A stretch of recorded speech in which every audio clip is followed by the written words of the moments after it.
Bienvenue à tous dans le nouvel épisode de Happy Creativity Podcast. Aujourd'hui, j'ai le plaisir de recevoir Louisa. Louisa, que je suis depuis des années via ton compte YouTube, via ton compte YouTube. Est-ce qu'on peut dire ça? Ta chaîne YouTube. Heu, j'ai trop de questions à te poser. Je suis très heureuse de te recevoir. Est-ce qu'en 2 mots, ou plusieurs mots d'ailleurs, tu peux te présenter s'il te plaît? Bah, déjà, bonjour à tous et déjà merci de m'avoir invitée sur le podcast. C'est vrai que ça fait maintenant quelques semaines qu'on avait prévu ça, donc je suis contente que ça voit le jour aujourd'hui. Moi, c'est Louisa, j'ai 30 ans, j'habite à Berlin et je suis illustratrice et créatrice de contenu maintenant depuis 8 ans en freelance. Donc j'ai ma chaîne YouTube où je vais beaucoup parler d'art et sinon sur mon compte Instagram, je vais, aussi parler d'art. Pour le coup, je vais plus montrer mes illustrations et on va dire que YouTube, ça peut aussi toucher à du lifestyle, mais dans l'idée, ça tourne toujours autour, de l'art d'un point de vue général. Merci pour cette, présentation. Donc nous, on va parler aujourd'hui avec toi d'art, forcément, mais Oui. surtout de créativité. Moi, je parle beaucoup d'art de créativité et de santé mentale, d'art et de santé mentale. Donc tout d'abord, première question, je sais qu'elle est pas très simple, donc prends ton temps. Pour toi, qu'est-ce que c'est la créativité au sens large? Je pense que c'est une sorte de enfin, quand tu me dis le mot créativité, moi j'associe ça vraiment à une émotion positive, comme à quelque chose, qui me fait du bien. Donc j'estime en fait que la créativité, c'est un moment pour moi, si je décide de effectivement l'utiliser et de fabriquer quelque chose ou de dessiner, ou tout simplement ça peut être une émotion positive que je vais ressentir, où je vais être dans cette énergie de vouloir faire quelque chose.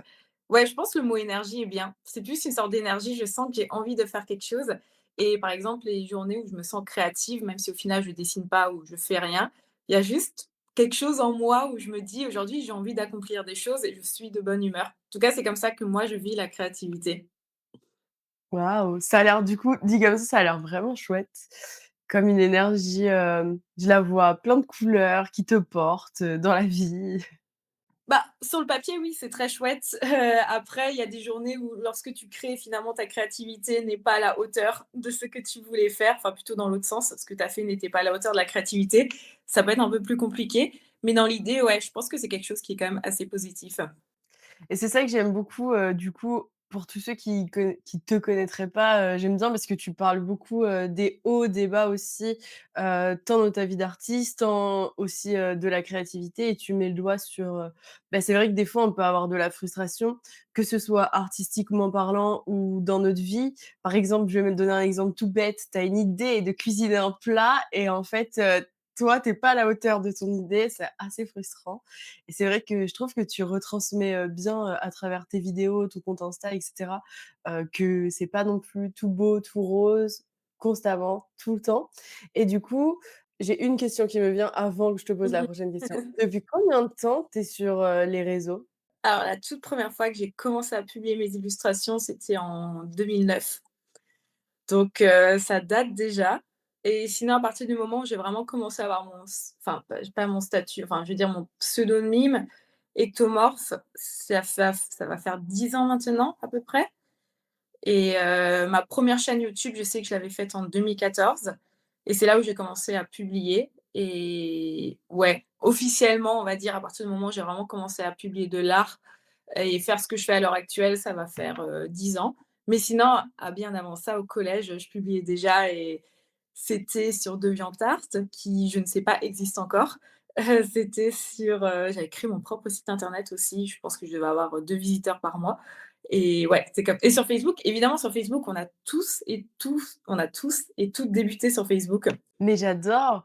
En fait, tu as un petit côté un peu geek parce que personnellement, à l'époque, j'avais aucune idée, franchement, je savais même pas que ça existait, je pense. Même YouTube, j'ai découvert enfin, c'est pas que j'ai découvert tard, mais je m'y suis mise tard, tu vois? Ouais. Bah, en fait, ouais, je sais pas, ça a toujours été un truc qui m'intéresse. En fait, très tôt, j'étais sur les blogs, j'ai consommé du YouTube, en fait, ça j'ai toujours été attirée par ça vraiment très tôt. Et ben, OK, merci pour cette première question, qui était une aparté. Je Ouais. raccroche à la question suivante qui était finalement, qui est en lien, mais du coup, quels seraient tes premiers souvenirs? Parce qu'on va partir du principe que tu es une personne créative, tout le monde est créatif, bien sûr, mais tu as un côté très artistique, voilà, c'est tu en as fait ton métier donc toi, à quel moment peut-être tu as réalisé que tu étais quelqu'un de créatif, que tu avais besoin de créer, d'extérioriser? Je sais pas si ça te parle? Bah, je pense en fait ça a été en fait comme tout le monde, je veux dire quand tu es enfant, tu dessines, tu vas à la maternelle, ça fait partie des activités qu'on te propose et je pense qu'on part tous avec, cette base de départ, j'ai envie de dire, mais qu'après dans la vie, soit il y a des personnes qui décident de continuer ça. Alors je parle pas forcément en art et on en parlait justement avant, ça peut être dans plein d'autres domaines. Toi, tu me mentionnais par exemple la cuisine. Et ça peut être, ouais, dans plein de choses différentes et il y a effectivement des gens qui ne poursuivent pas ça et qui à côté vont faire d'autres activités. Je sais pas, je pense par exemple au sport et en fait moi ça a toujours été, bah, quelque chose que j'ai continué, toujours assez naturellement et par exemple, bah, je sais pas, je pense à mes anciens camarades de classe qui faisaient des activités extrascolaires comme du sport. Moi j'en ai jamais fait. Ce que je faisais dans mon temps libre, c'était que soit je lisais, soit je dessinais et je pense que c'est comme ça que, finalement, je me suis peut-être détachée des personnes qui continuent leur pratique artistique et ouais, et que j'ai continué en fait tout simplement à toujours créer, je n'ai jamais arrêté. J'adore. Donc du coup, finalement, depuis toujours, et jusqu'à en faire ton métier, est-ce que tu peux nous parler un petit peu, bah, du coup de toi, mais te raconter via ta créativité? Donc voilà, tu as toujours été créative. Quand est-ce que tu as décidé d'en faire ton métier? Est-ce que tu as hésité entre plusieurs voies? YouTube, Insta, les réseaux? Tu en parles beaucoup aussi, des réseaux, je te laisse Mmh. la parole, on est tout suite. En fait, moi, j'ai toujours su que je voulais faire un métier créatif. Quand j'étais plus petite, bah, je m'imaginais, je pense un peu dans le cliché que j'allais avoir, mon chevalet au bord de la Seine et que j'allais dessiner des toiles parce que c'était il y a déjà un sacré bout de temps, je pense, il y a plus de 23 ans, enfin quand j'avais 8 ans que je pensais à ce genre de choses et donc du coup, il y avait pas forcément des représentations comme aujourd'hui, on a accès à plein de métiers de la création hyper facilement sur internet, en fait. Donc moi, je me suis toujours dit: «Je serai artiste un jour», mais je ne savais jamais sous quelle forme. Jusqu'à ce qu'au collège, effectivement, je découvre qu'il existe des métiers de création. Tu peux être graphiste, tu peux être illustrateur, tu peux être web designer, enfin, il y a plein de choses comme ça qui existent et c'est là où je me suis dit: «Bah, en fait, plus tard, je vais être graphiste» parce que pour moi, c'était, ce qu'il y avait de plus concret, j'ai envie de dire, dans l'idée.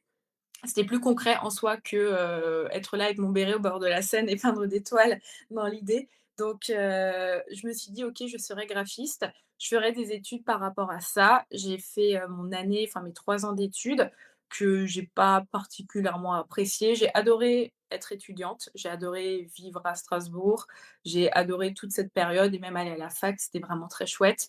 Mais voilà, les études, elles m'ont pas ça m'a pas plus aidée que ça. Et après les études, je me suis rendu compte en fait que, j'avais envie de ouais, j'avais envie en fait de professionnaliser cette passion. Ce que je faisais lorsque, je sortais de la fac et que j'avais pas forcément des travaux à faire, ben, publier sur, Instagram, publier sur YouTube et en fait à ce moment-là, pareil, c'était, les tout débuts. Il devait y avoir peut-être une ou 2 illustratrices sur, YouTube qui faisaient des studios vlogs. C'était pas du tout comme aujourd'hui, donc c'était aussi un truc, tu sais, dans le coin de ma tête, mais à aucun moment je me suis dit: «Ça existe ou c'est possible».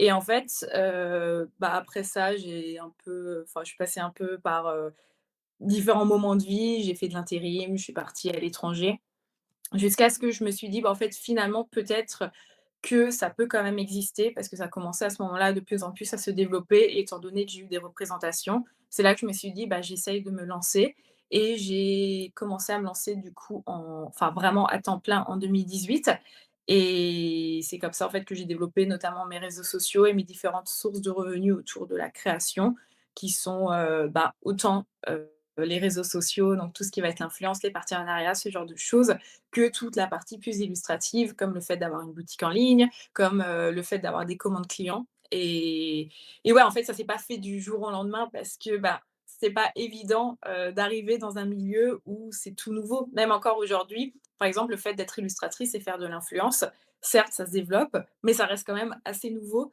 Donc des fois, tu as besoin d'avoir ces représentations avant de te dire: «C'est possible de le faire, bah, pourquoi pas moi maintenant j'essaye». Mais c'est intéressant que tu dises, qu'à l'époque, tu as commencé à avoir quelques représentations, parce qu'aujourd'hui, je pense que tu es une des représentations, une des personnes, qu'on modélise quand on vient du monde de l'art et que enfin, j'imagine si j'étais illustratrice, une grande inspiration et même en tant qu'art thérapeute qui est même pas vraiment artiste, je suivais toujours tes vidéos, tes vlogs parce qu'en fait, en France, tu étais quand même et l'une des seules en vrai, et des pour moi après, dites-moi en commentaire d'autres noms si vous voulez, Mmh. mais tu vraiment un nom, tu vois, en France, pour, même des personnes quand j'ai dit: «Oui, il y a Ectomorph qui vient dans mon podcast», même des personnes qui sont pas du monde de l'art qui en fait, tu es une référence réellement, donc je sais pas si si tu t'en rends compte parce que je sais que moi aussi des fois c'est un peu bizarre, je me dis des trucs comme ça, mais si, si, tu fais partie maintenant des personnes où j'imagine que si, il y a des tu sais, des collégiens, des collégiennes, qui rêvent de devenir artistes, ben, ils peuvent regarder tes vidéos et se dire: «OK, OK, ça se peut en fait». Du coup, c'est hyper inspirant. Tu es devenue les personnes qui t'ont inspirée, je crois. Merci, c'est trop gentil. Mais ça, en vrai, je pense qu'aujourd'hui, je m'en rends compte parce que je suis aussi arrivée sur un en fait, je suis arrivée dans ce milieu d'un point de vue francophone, vraiment sur YouTube, à un moment où il y avait personne. Et en vrai, c'était aussi un peu une sorte de choix stratégique que j'avais fait en 2018, parce qu'à ce moment-là, je suivais, notamment Sarah Faber, qui est une artiste allemande qui habite à Berlin, qui du coup faisait tous ses vlogs en anglais. Je suivais, Fran Menezes, je sais pas trop comment ça se prononce, qui elle habite à New York et en fait, c'était des filles qui faisaient des studio vlogs et ça marchait super bien pour elles et c'est là où je me suis dit: «Mais en fait, en France, il y a quasiment personne qui en fait» et je me suis dit: «Ben, pourquoi pas en faire moi à ce moment-là?» Comme ça, j'apporterais peut-être ce format et je pense que c'est ça aussi qui a bien réussi, si je te parle vraiment d'un point de vue stratégique à ce moment-là, parce que c'est vraiment là où moi, par exemple, j'ai construit, je dirais 90 de ma communauté parce qu'aujourd'hui grandir sur les réseaux, c'est un autre sujet et je pense que c'est ça qui fait qu'effectivement, lorsque tu penses, par exemple, aux studio vlogs francophones, j'apparais peut-être, comme une des premières parce que je suis arrivée au bon moment aussi dans la vague et maintenant il y a plein d'autres personnes qui en font et c'est trop chouette et moi j'aime trop regarder plein de studio vlogs aussi francophones et je suis la première à dire aux gens: «Faites-en» parce qu'on a besoin de ce type de contenu, ça fait du bien en fait. Carrément, carrément et consommez-en, ceux qui connaissent pas, allez voir un petit peu vraiment moi j'aime bien ce format, je le trouve, venant aussi du monde de l'art, je le trouve un peu apaisant. Tu sais, ça fait un côté, tu pas tout seul, en fait, dans ta bulle Mmh. parce que justement, parlons-en, je trouve que quand on est dans des métiers peut-être comme le tien, mais le mien où en fait, pareil, je vais venir beaucoup créer du contenu. Tu vois, personnellement, du coup, je suis thérapeute. Quand je parle à des gens, je parle que à des gens. Dans mon entreprise, il y a que moi. Je travaille de chez moi. Et il y a une certaine solitude qui s'installe et ce pour beaucoup d'entrepreneurs, mais j'imagine que pour toi aussi. En tout cas, j'aimerais bien que tu nous en parles parce que finalement, c'est toi, ta créativité, toi-même et peut-être des consignes ou des objectifs. Comment tu vis, bah, justement ce côté entrepreneur, solopreneur? Déjà, est-ce que tu es seule finalement? Comment ça se passe de ton côté? Alors moi, je suis seule d'un point de vue physique, donc il y a que moi qui travaille ici et sinon je travaille avec, mon agente depuis 5 ans et donc Mmh. effectivement, on est en contact tous les jours. Tous les jours, on s'envoie des messages. Ce matin, on s'est déjà écrit, pour, je lui dis ce sur quoi je travaille, aujourd'hui et on a vite fait parler de trucs administratifs. Donc j'ai un peu ce côté, j'ai une collègue avec moi, ça c'est sûr. Mais après, je pense que peut-être que je fais partie des seules parce que je sais pas, on me pose cette question et moi j'aime trop être seule en fait. Vraiment, j'ai pas envie d'aller bosser dans des espaces avec d'autres personnes. J'ai essayé à un moment, j'avais un atelier, avec une autre personne qui est trop, trop chouette et que j'aime vraiment beaucoup. Mais en fait, je me rends compte que dans ma créativité, j'ai vraiment besoin d'être seule et que, c'est vraiment des espaces enfin, c'est un espace entre moi et que j'ai pas envie de partager avec d'autres personnes et donc c'est pour ça que je subis pas, la solitude et justement, ben, je passe toute ma journée solo et généralement le soir, c'est là où je vais me sociabiliser avec, d'autres personnes mais dans mon boulot, moi, je suis vraiment très bien en fait, avec, la solitude. Trop bien et du coup, ça booste ta créativité d'être seule. C'est là où tu es dans ton bah, dans ton élan créatif, dans ton espace créatif, dans ta solitude. Donc ça, je rebondis, c'est très intéressant. Quant à ta créativité, donc là, on va diviser, on va prendre ta créativité pro, celle qui te sert du coup pour développer tes réseaux et ton activité, parce que je pense que c'est pas la même que celle qui te sert, pour, ton style ou ton style de vie et cetera.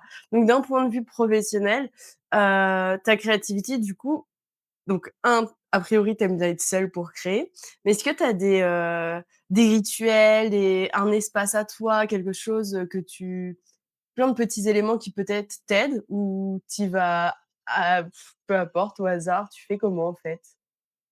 Pour rester Je pen créatif surtout. Ouais, non, en vrai, je pense pas que j'ai vraiment de rituel. Parce que ça va vraiment dépendre. En fait, vu que je fais beaucoup de choses dans une semaine, d'un point de vue créatif, je autant faire de la création de contenu, donc ça va être peut-être de la photographie, ça va être de la vidéo, ça peut être, ouais, non, en vrai, c'est principalement ça dans l'idée et ensuite je fais Mmh. aussi de l'illustration. Il y a quand même ce truc qui fait qu'à chaque fois, toutes les semaines, en fait, je me renouvelle et toutes les semaines, je fais vraiment plein de choses différentes. Ce qui fait qu'en réalité, j'ai pas vraiment de rituel. C'est juste que je m'écoute, des fois, j'ai des périodes où je vais pas du tout pouvoir dessiner pendant des je sais pas, pendant des semaines parce que, bah, il y a rien qui vient en moi et lorsque je sens que la créativité est là et bah, c'est à ce moment-là que genre, je monte dans le train et je me dis: «C'est parti». Mais il y a pas vraiment de truc où je vais me dire: «Bah, tiens, le soir, je vais me préparer une tisane, je vais me mettre dans mon lit, faire de telle ou telle façon». C'est vraiment, en fait, au ressenti parce que dans tous les cas, même si parce que enfin, comment dire? J'ai des obligations aussi par rapport à mon activité. Par exemple, si j'ai des sponsors sur YouTube et ben, je suis obligée de faire la vidéo. Donc dans tous les cas, des fois, je vais aussi forcer ma créativité. Donc il y a ce truc qui fait que même si je ne suis pas créative, je suis obligée parfois quand même de l'être parce que, bah, j'ai besoin de gagner de l'argent. Donc je pense que ouais, d'un point de vue général, je suis toujours tout le temps créative, que ce soit volontaire ou que ce soit involontaire.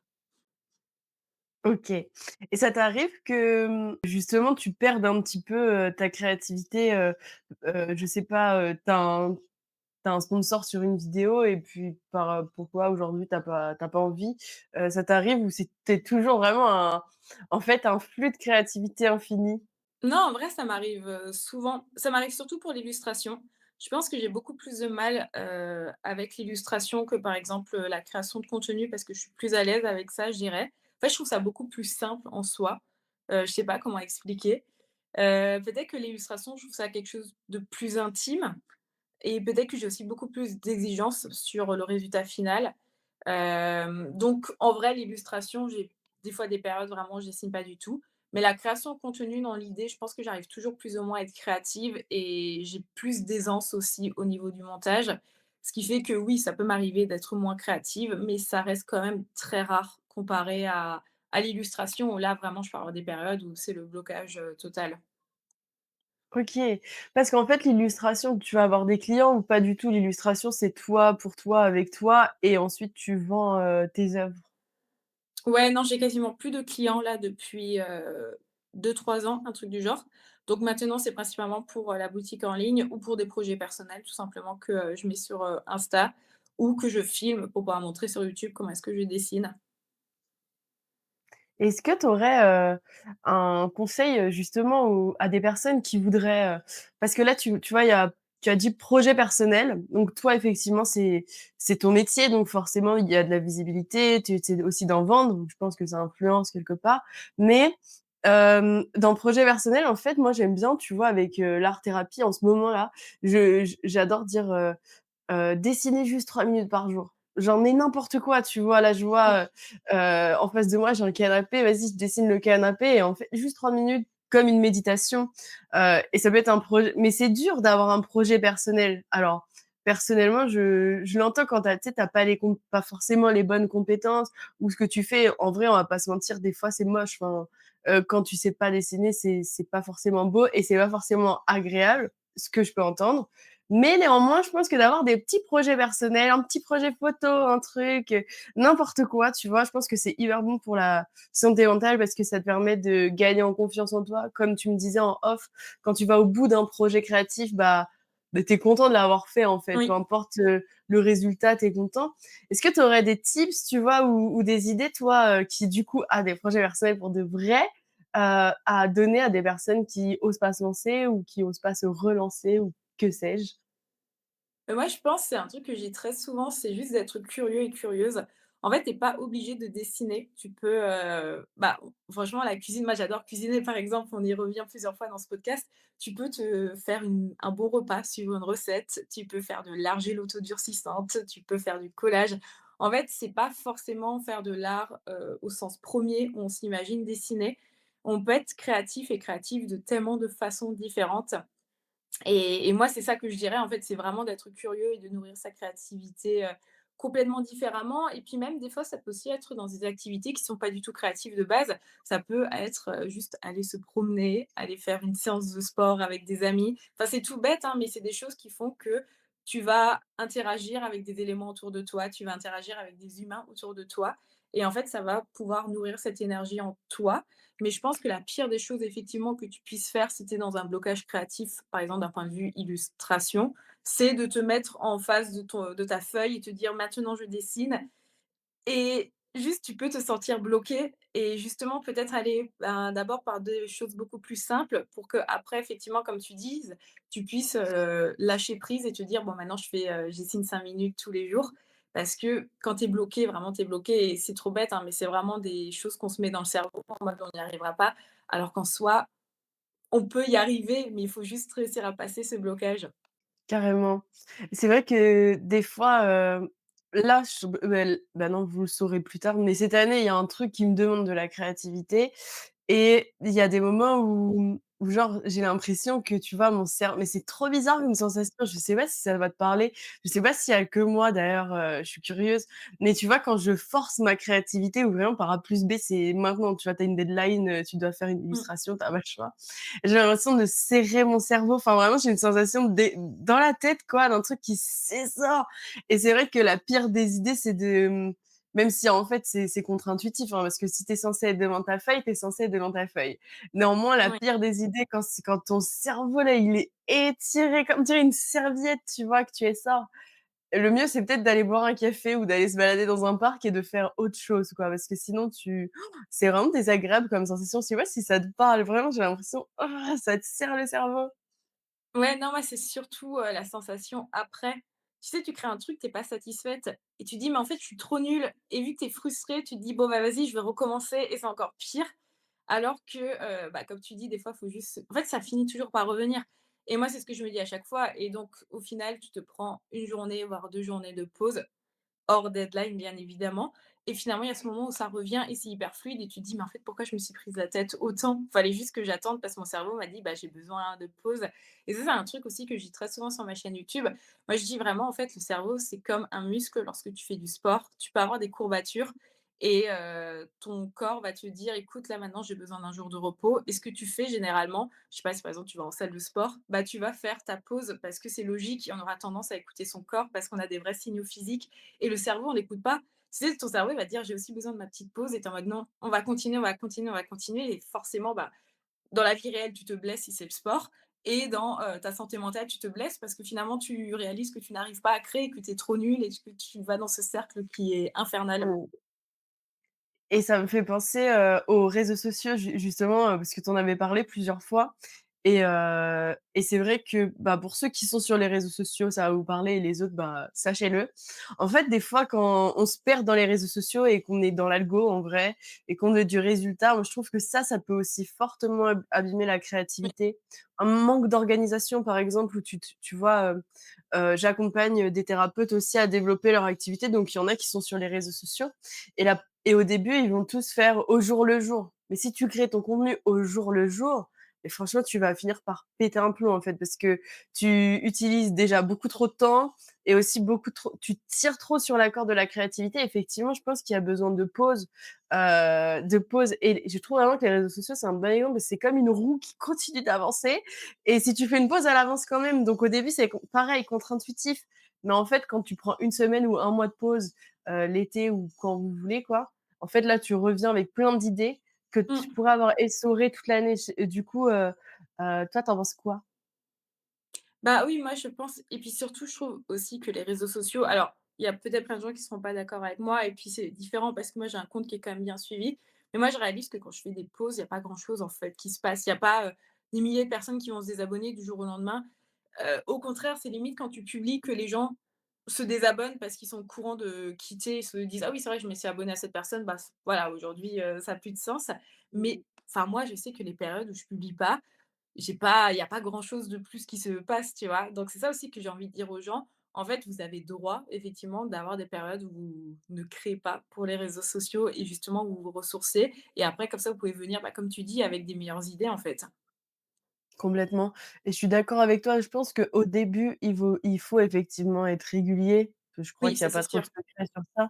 Mais comme toi, maintenant ça fait, 2 ans que je prends plusieurs fois, dans l'année des vacances, dont un mois en août là, cette année. Ça a rien changé, vraiment ça a rien changé parce que personne va remarque dans la foule que vous êtes pas là donc des fois on se met la pression mais en fait ça vaut le coup. Ça vaut le coup pour sa santé Mmh mh. mentale de faire une pause et on revient, encore plus fort.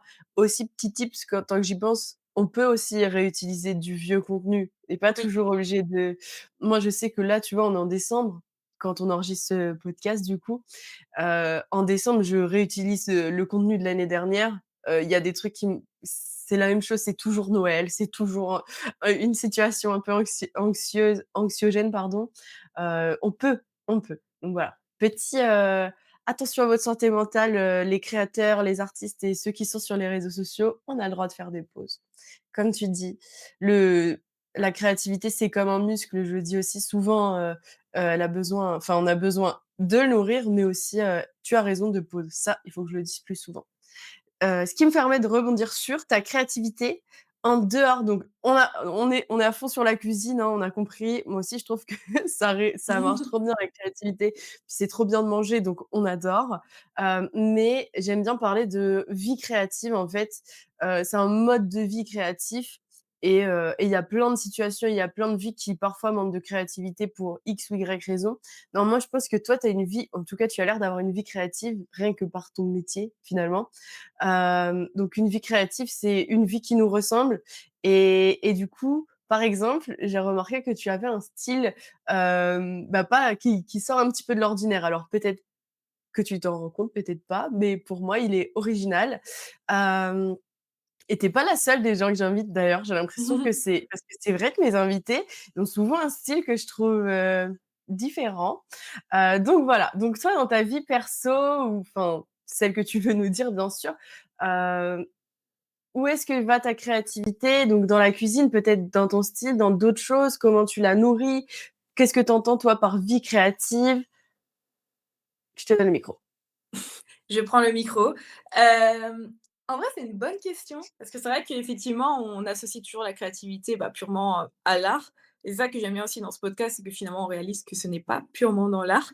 Mais d'un point de vue général, je pense que, bah, comme tu dis, effectivement, il y a mon style, mais il y a aussi le fait que, bah, j'aime bien faire d'autres choses, en dehors du dessin. J'aime bien, par exemple, aussi tester d'autres activités manuelles ou, c'est tout bête, mais j'aime trop, par exemple, aller me promener et je pense qu'une certaine façon, c'est aussi nourrir sa créativité ou être une personne créative parce que, bah, je vais regarder ce qu'il y a autour de moi et ça, c'est un truc que j'aime trop faire. C'est juste me promener et regarder ce qu'il y a autour de moi et des fois, c'est trop bête et je me faisais cette réflexion d'ailleurs cette semaine. Il y a une rue près de chez moi et en fait, j'ai dû y passer je ne sais pas combien de fois dedans et là, j'y suis allée la semaine dernière et en fait, j'ai remarqué plein de choses que je n'ai jamais remarquées avant. Il y avait par exemple un magasin trop mignon, de lampes et vu que, ben, la nuit, elle tombe vraiment très tôt, je pense qu'il y avait un peu cette énergie, un peu féerique et il y avait, un autre café que je n'ai jamais vu et il y avait ce truc où je me suis dit: «Bah, en fait, des fois dans la vie, il faudrait que j'ouvre un petit peu plus les yeux, parce qu'on est trop concentré dans ce qu'on fait» et ça, c'est un peu, bah, je pense, ouais, la manière de mettre de la créativité dans ma vie, c'est d'essayer d'être, je sais pas comment dire, réceptive aux choses qui m'entourent dans l'idée, j'ai envie de dire et pas juste me dire, «Bah, voilà, je fais ma promenade, je vais d'un point A à un point B et ça s'arrête comme ça» ou pareil, ben, on y revient à la cuisine, juste de se dire, «Je cuisine pour me nourrir». Non, parce que j'aime bien aussi le processus qu'il y a avant avec les ingrédients, le fait de prendre du temps pour soi et je pense que, ouais, c'est de cette manière, en fait, que je dirais que j'ai une vie créative et aussi, bah, par exemple, bah, des trucs après très classiques, hein, d'aller au musée, ce genre de choses. Mais aussi avec mes amis, je sais qu'on va faire, peut-être des activités créatives. Ouais, moi j'ai 30 ans, mais je continue à faire, des choses en argile, je continue à faire des perles, à faire des trucs comme ça et avec mes copains, c'est pareil et je pense que, ouais, des fois aussi, moi je le vois et c'est peut-être pour ça aussi que des fois j'ai peut-être plus de mal à me connecter avec des personnes de mon âge qui ont peut-être oublié leur enfant intérieur, je sais pas comment dire, ou Mmh. ils ont plus cette place et après ce que je peux aussi comprendre, hein, parce que, bah, au bout d'un moment, tu es aussi rattrapé par la vie. Mais des fois, tu sais, de se dire: «Bah, on se prend un moment maintenant et on fait quelque chose avec nos mains» et en fait, ça fait trop du bien, effectivement. Ça rebondit sur ce que tu as dit au début. En fait, c'est comme si toi, tu as toujours été créative, mais tu as donné l'exemple de à la maternelle quand on dessine et que tu avais pas arrêté. C'est comme si on dirait que ton enfant intérieur, il a, bah, comme survécu, c'est un peu dur comme, mot, mais il est Oui, oui. toujours là, il a toujours sa place en toi. Même le fait de s'autoriser alors quelque part, je suis vraiment tellement contente parce que je trouve qu'en ce moment, c'est la mode un petit peu, de la créativité, Mmh. de faire des soirées filles et les garçons sont les bienvenus, mais souvent je vois des soirées filles quand même. Soirées filles où on va faire tout et n'importe quoi de créatif et je pense que c'est vraiment la meilleure le meilleur truc qui n'a jamais été à la mode de s'autoriser, peu importe son âge. J'ai vu là dernièrement des copines à moi qui me demandent des tips et astuces, pour du journaling alors que vraiment il y a 5 ans, enfin tout le monde s'en foutait royalement, tu vois?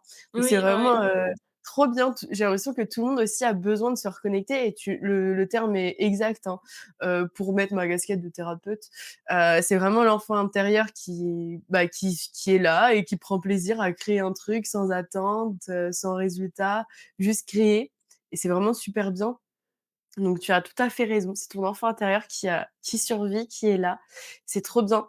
Je vous invite tous à vous renseigner sur ce sujet, à essayer de voir parce que pour vous dire, c'était le thème de mon mémoire à l'époque quand je suis devenue Oh! art thérapeute. Ouais, carrément et en fait, j'expliquais le lien direct entre, bah, quand tu deviens adulte, c'est normal que tu te déconnectes de ton enfant intérieur et quand c'est pas le cas, c'est une chance inouïe mais souvent la vie fait que il y a des injonctions, il y a plein de choses qui font qu'on a l'impression inconsciemment que pour devenir adulte et survivre dans cette société, il faut se couper, tu vois, de la petite, le côté un peu candide, que justement quand tu es dans une rue et que tu te balades, faire attention aux choses comme un enfant finalement et du coup Mmh. on s'en coupe, mais pourtant c'est vraiment l'essence même de ce qui va nous rendre heureux, vraiment joyeux, uniques aussi. Et sortir un peu du cadre et des trucs d'adultes, tout simplement. Donc soyez des enfants, d'accord? C'est une très, très bonne chose. Pas tout le temps, mais souvent, ça fait du bien.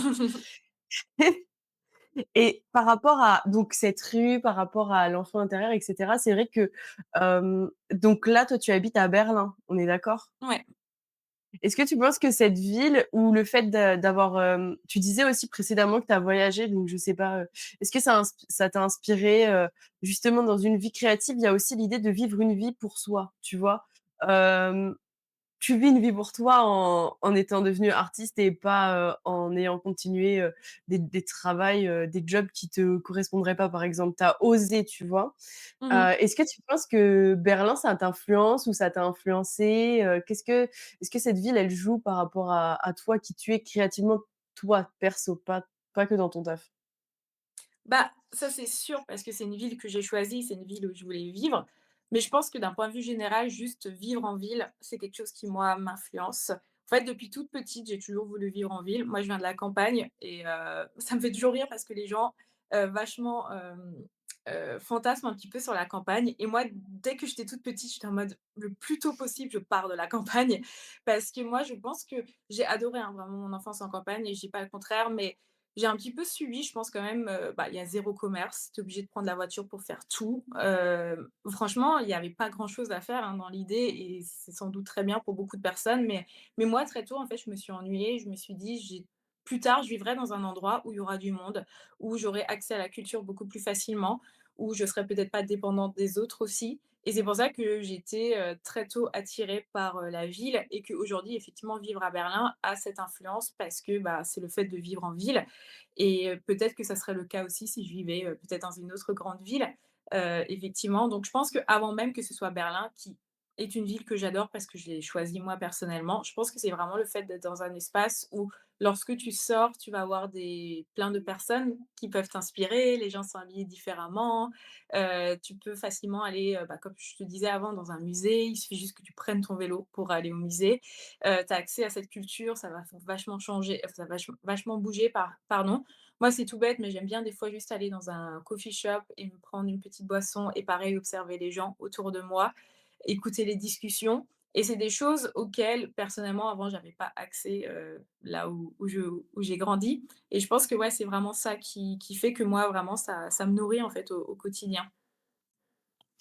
OK, c'est marrant parce que je te rejoins et Alors j'ai jamais habité à la campagne, campagne. J'habitais dans une petite ville quand j'ai grandi, mais pas campagne. Je Il y avait des commerces, tu vois? Donc c'était vraiment pas la campagne, pas du tout. Néanmoins, Heu, je voulais trop habiter à Lille, je me rappelle, j'étais allée à Lille, quand j'étais, au collège et c'était devenu mon rêve ultime et en fait, de toujours, c'est les villes qui me plaisent, mais qui me plaisent, mais tellement. J'adore la ville, j'adore le fait, de pouvoir, aller au musée comme tu dis. Là, j'ai déménagé à Reims il y a pas longtemps, mais Reims, c'est une ville, mais c'est comme une toute mini ville, il y a même pas de musée, et ça me mais si vous saviez comment je sais pas, ça éteint un truc en moi, tu vois? Parce qu'aller au musée, je trouve qu'il y a par exemple, un de mes endroits préférés au monde, c'est, les musées parisiens, en fait. C'est juste, déjà un musée, c'est calme et je sais pas, si tu fais partie de ces gens-là, mais ou les gens qui écoutent, mais moi, le calme, des fois, ça m'apaise vraiment le cœur, mais vous un truc de fou. Genre vraiment, c'est magnifique, juste le calme et là, tu es devant une œuvre, tu es tout seul, tu t'assois et juste tu la regardes et ça, je trouve que c'est vraiment c'est des endroits qui me réparent, tu vois? Qui me font vraiment du bien quand la ville parce que la ville, c'est bien parce que ça va vite aussi. Mais là, tu Oui. t'assois dans un musée et d'un seul coup, le monde se calme, le monde s'arrête et c'est vrai que tout le monde n'est pas d'accord. C'est vraiment un débat genre ville ou campagne, mais des fois, je m'imagine vivre à la campagne parce que dans un monde, ça a l'air cool aussi et très vite, je me dis: «Ah waouh, ouais, mais du coup, il y a pas de café, il y a pas, d'inconnus que tu parce que tu peux pas regarder marcher les gens, comment ils sont habillés, comment ils vivent». Ma passion, tu vois? Donc je te rejoins. Moi aussi, je suis la ville, c'est une source d'inspiration, mais de fou, quoi. Oui, non, c'est ça. Après, il y a de toute façon, il y a pas de solution idéale et de la même façon que des gens peuvent choisir la campagne justement pour le calme que ça procure et moi, je sais que quand, je rentre à la campagne, bah, quand on est en famille, on peut parler fort, on peut faire du bruit parce qu'on est dans des espaces où on est dans une grande maison et il y a personne autour, tu vois? Dans l'idée, là où peut-être en ville, bah, c'est plus compliqué, tu es dans des petits appartements, tu auras jamais accès aussi à des propriétés aussi facilement donc c'est tout est une question de balance aussi en tant que personne créative et je comprends les 2. Mais c'est vrai que, moi j'aime bien un peu contrebalancer là-dessus parce que je sais qu'il y a vachement ce retour un petit peu à tout ce qui est cottagecore sur les réseaux sociaux, ce genre de choses, je sais pas si tu vois? Et Ouais, beaucoup de gens qui ont vraiment ce fantasme de la campagne et des fois j'ai envie de dire, vivez un peu à la campagne aussi pour voir ce que c'est, hem, tu fais tout en voiture, les médecins, enfin il y a plein de choses comme ça qu'il faut quand même aussi ne pas, fantasmer, se rendre compte que c'est pas parfait et moi, pour avoir vécu dans une campagne profonde, je ne pense pas que je referais même si, oui, tu as une grande maison, tu as un grand jardin, c'est chouette, mais tout, tout, tout doit s'organiser en amont et tu recroises toujours les mêmes personnes, hein, du coup, forcément. aussi. Mais tu vois, même le fait d'organiser en amont, enfin, c'est des trucs, ça me paraît lunaire de tu vois, j'oublie toujours des trucs, j'ai toujours besoin de descendre dans le petit shop pas loin de chez moi, mais vraiment, j'ai toujours besoin et c'est nul parce qu'en vrai, financièrement, faudrait mieux gérer tes courses normalement. Mais du coup, habiter à la campagne, c'est ça, des fois, j'allais, rejoindre des amis qui habitent à la campagne pour, une soirée, en apéro et tu vois, je me disais: «Mais en fait, le Leclerc, il est super loin. Il y avait un Leclerc sur la route, mais hyper loin, tu vois? Et je disais: «Waouh, s'ils ont pas d'œufs, c'est trop chiant». Et c'est un détail, mais c'est trop chiant, Oui, tu non, bien vois? sûr. Et en même temps, je comprends, mais je suis pas convaincue, mais je comprends le calme de la campagne, la grande maison. J'imagine même avoir des animaux dans un jardin, ça doit être trop bien. Mais je suis comme toi. La ville m'inspire, et d'ailleurs, moi j'aime bien voyager et ce que j'aime bien quand je voyage, c'est aller dans les grands musées, par exemple, les musées d'art moderne ou musées d'art contemporain, mais du pays. Par exemple, celui de Bangkok, tu vois? J'adore parce qu'en fait, c'est hyper intéressant aussi pour apprendre sur, la culture d'un pays et du coup, à la fois, tu es dans un musée, c'est hyper réconfortant et en même temps, par exemple, à Bangkok, c'est un truc de fou comment, tu te rends compte que l'histoire de l'art, française et celle dans laquelle nous on baigne depuis toujours, qu'on soit artiste ou pas, est tellement différente et n'a rien à voir avec celle que tu peux avoir, dans l'Asie du Sud et en l'occurrence en Thaïlande et du coup, c'est dans les musées ou dans ce genre de grandes villes, je trouve que tu apprends tellement sur une culture, sur le monde finalement et en même temps tu es bien. Oui, oui, non, carrément. Donc vive les musées et essayez d'y aller et d'ailleurs, c'est une vraie question parce que je sais qu'il y a plusieurs manières de, consommer les musées. Il y a des gens qui vont lire tout, il y a des gens qui vont j'ai vu beaucoup d'artistes regarder vraiment, mais de proche, en fait, la peinture, genre ou l'œuvre. Mais c'est dans quelle matière? Mais c'est fait comment? Et cetera et d'autres qui tracent et d'autres qui sont vraiment à l'intuition. Toi, tu es dans quelle team? S'il y a une team, hein? Bah, moi déjà de base, j'en ai déjà parlé sur YouTube, moi je suis plutôt musée d'histoire. En vrai, j'aime bien les musées d'art, mais c'est pas ce qui m'intéresse le plus. C'est-à-dire que moi vraiment, j'adore en fait, ça revient à chaque fois à ces questions d'humain. Moi, c'est vraiment l'humain qui m'inspire et j'aime trop comprendre, comment les humains, ont vécu à certains moments de leur vie. Donc dans l'idée, si tu vas me proposer une expo d'art versus, une expo sur une période, historique, bon, peut-être un peu plus récent, il y a certaines périodes qui m'intéressent vraiment pas. Bah, je vais plutôt être intéressée par ça et pour le coup, je vais vraiment quasiment tout lire. Là, une des dernières expos que j'avais fait, c'était, la semaine dernière et c'était, bah, une exposition historique et là, ouais, vraiment pour le coup, je vais lire, tout parce que, bah, ça m'intéresse. Trop bien, trop intéressant, j'adore. Elle est bien, je vais la noter cette question, il faut que je la garde pour, Oui. les prochaines invités. Elle est trop bien. OK, trop cool, merci. Je reprends le fil de mes questions. On a pas mal, fait le tour de pas mal de questions. Alors, un instant, chers auditeurs et Luisa, j'essaie de me reconcentrer et je vais regarder aussi. Hem, non, on a fait le tour de mes questions, hein. Ah mais On a trop fait bien, le on a été tour, d'une vraiment. efficacité remarquable. Franchement, j'adore, j'adore. Bah, c'est cool. Bah, nickel. Bah, il reste quand même les questions de fin. Donc ce que j'aime bien, c'est un petit peu les prescriptions, tu vois? Comme du coup, art thérapeute, thérapeute, je te donne une ordonnance, mais c'est ça qui fait, je ne donne pas d'ordonnance d'ailleurs, sachez-le, mais c'est un peu l'idée de prescription créative. Donc est-ce que tu peux nous parler, d'un livre, par exemple, d'une citation, d'un film, d'une série? J'avais noté podcast aussi et puis si tu as d'autres choses qui te viennent, des choses que tu invites à faire, à voir, à lire, des petits tips?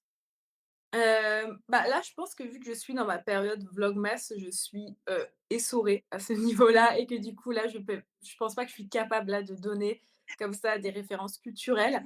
Mais, je peux peut-être plus donner des activités du coup à faire. Enfin, vraiment, on y revient à ce qu'on disait avant.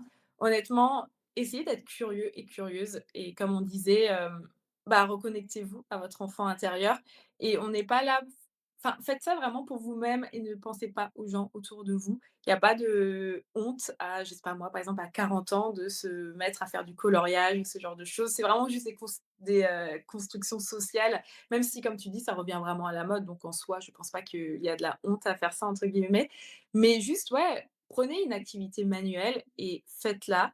Et si c'est peut-être quelque chose qui vous intimide, de le faire seul, vous pouvez aussi le faire avec, par exemple, vos neveux, vos nièces, vos propres enfants. Mais prenez ce temps pour vous et vous seriez vraiment curieux de voir, bah, le bien que ça fait et c'est vraiment quelque chose que, je ne peux que vous encourager de faire.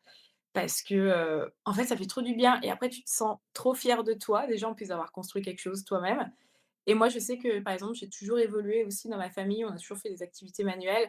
C'est tout bête, hein, mais à cette période de l'année, moi je viens d'Alsace et on fait des couronnes de l'Avent et donc c'est un truc que je sais qu'on a toujours fait et donc c'est une activité manuelle et les adultes continuent à faire cette activité manuelle et moi je les faisais, bah, quand j'étais enfant et c'est trop bien et c'est ça qui te permet aussi de, bah, de nourrir au-delà de te nourrir, juste d'être avec, d'autres humains. C'est hyper important en ce moment qu'on ne fasse pas d'entre-soi et que justement on se connecte avec d'autres personnes. Ah j'adore, c'est trop bien comme, du coup, citation, livre, le remplacement est validé. Mais ça me fait rebondir sur une toute dernière question. À chaque fois je fais ça, j'ai toujours des questions qui me viennent après. Justement quand tu as ta famille, donc a priori vous faisiez des activités manuelles, mais est-ce que, il y avait, tes parents étaient artistes dans le monde de l'art, tes frères et sœurs, je sais pas, comment ils ont reçu? Parce que je pense que c'est intéressant parce que soit en exemple, soit pas, mais c'est vrai que parfois, bah, les êtres créatifs, j'ai envie de te dire, un peu débordants d'art, ça peut être un peu délicat dans les familles. Donc comment ça a été pour toi? Moi on a toujours été soutenus avec mes sœurs dans nos choix. Parce que je pense qu'on s'est aussi toujours débrouillé assez tôt, dans le sens où on a toujours prouvé à nos parents que si ça fonctionnait pas, on allait se trouver quelque chose d'autre dans l'idée. Moi, c'est quelque chose dont je parle assez régulièrement et je pense que, hem, moi, je sais que je viens d'un milieu social qui a été peut-être moins privilégié d'un point de vue purement économique, d'un point de vue culturel. C'est ça aussi qui, je pense, qui a fait que je suis allée vers l'art parce qu'on a toujours eu accès à l'art. Mais d'un point de vue, économique, je pense qu'il y a un truc, moi j'ai subi, hein, quand j'étais enfant, j'étais en mode: «Ah, j'ai moins d'argent que mes, camarades et tout». Mais aujourd'hui, en grandissant, je pense que c'est ça qui a fait que nos parents nous ont fait confiance parce que très tôt, on a trouvé des petits boulots à droite et à gauche et je pense qu'on a un peu prouvé ce truc de, on se remettra jamais dans une situation qui sera compliquée d'un point de vue financier. Donc on essaye et si ça marche pas, on trouvera un autre boulot, on fera ça et donc très tôt, on a été soutenus en fait et ça n'était pas une sorte de lubie de, «Ah tiens, je vais être artiste et puis, je vivrai à votre chevet pendant, je sais pas combien de temps» ou, je vais, être, vraiment dans une galère financière. Je pense que ouais, le fait d'avoir pu prouver d'une certaine façon que, c'était un vrai projet, qu'au pire si ça marchait pas, on avait un plan B, c'est ça qui a fait que nous, on a toujours été soutenus dans tout ce qu'on fait et c'est une chance inouïe parce que, bah, il y a beaucoup de parents qui soutiennent pas leurs enfants, chose que je ne peux pas comprendre, mais bon, ça c'est un autre sujet, j'ai pas d'enfant, donc peut-être que j'ai pas non plus mon avis à donner là-dessus. Mais être soutenu par ses parents, c'est une des plus belles choses en fait, c'est parce qu'au final, bah, maintenant je suis heureuse et je pense que, bah, il y a rien de mieux que de voir ton enfant heureux aussi. Oh! Bah, j'aime qu'on conclue sur ça. Je pense que c'est tout beau, tout doux. Est-ce que tu ressens, l'envie, le besoin de dire autre chose, aux personnes qui pourraient nous entendre, un dernier mot, une dernière phrase, que sais-je? Ce que tu veux. Bah, je pense qu'en vrai, on a bien parlé déjà et on a donné plein de conseils. Donc vraiment, on vous a donné les conseils gentiment, mais moi, je suis là pour vous menacer, vous dire: «S'il vous plaît, allez créer» parce que ça fait du bien et surtout en cette période cette période. Bah, non, le podcast sort en janvier, mais cela dit, il y a pas de période pour faire des cadeaux à ses proches. Moi, là, je suis en train de fabriquer tous mes cadeaux de Noël et ça fait trop du bien. Vraiment, ça fait trop du bien d'avoir ce moment pour soi et ensuite de pouvoir offrir des choses aux autres. Donc, créer. Vous verrez vraiment, ça fait trop du bien. Ah, j'adore, trop bien créé. C'est vrai que, hem, parfois, j'ai du mal à créer sans sens, tu vois? Sans sans intérêt. Mmh. Hem et je trouve que offrir, tu vois? Juste, écrire une belle lettre, faire une page souvenir. J'ai vu vachement sur les réseaux un truc qui est hyper simple, mais qui est trop bien. Tu fais un cadre et tu mets une photo, d'un ami, d'une personne à qui tu as envie d'offrir ce cadre et tu pimpes un peu tout ça et je pense que ça peut être une belle porte d'entrée, pour se relancer dans un truc créatif, de se dire: «Je vais l'offrir à quelqu'un». Parce que des fois, c'est dur, hein, de créer sans intention, sans intérêt. Faire un truc qui sert à rien dans notre société, c'est très, très dur, Je suis même d'accord. si ça ne sert à rien. Mais du coup, c'est une trop bonne idée et donc comme ça sort en janvier, je pense que c'est bien de faire des cadeaux en dehors des fêtes, en dehors des obligations. Faites des cadeaux créatifs à vos amis, à vos proches, à vos amours, à qui sais-je, peu importe. Faites comme vous le sentez et faites ça, c'est une trop bonne idée. Merci Louisa. De rien. Et sur, cette belle invitation, ben, du coup, on va vous dire au revoir. Je te laisse, dire au revoir, ce sera le mot de la fin et juste un truc, abonnez-vous, j'y pense en te voyant, je me dis: «Pense YouTube». Abonnez-vous, partagez, gros bisous, créez. Moi, je vous dis ciao et je te laisse le micro. Et bah, déjà merci du coup pour cette invitation. Moi, j'ai passé un super bon moment et bah, je vous souhaite du coup d'être tous créatifs et créatives et effectivement abonnez-vous, ben, j'allais dire à ton podcast, à ton compte Instagram. Tu n'as pas encore YouTube? Je Ça sais sera pas. sur YouTube. Si, Ah, si. très bien. Bah, sur YouTube aussi parce que, bah, c'est hyper important aussi de soutenir les personnes qui ont des projets créatifs et je vous dis moi de mon côté, à bientôt sur, mes réseaux sociaux.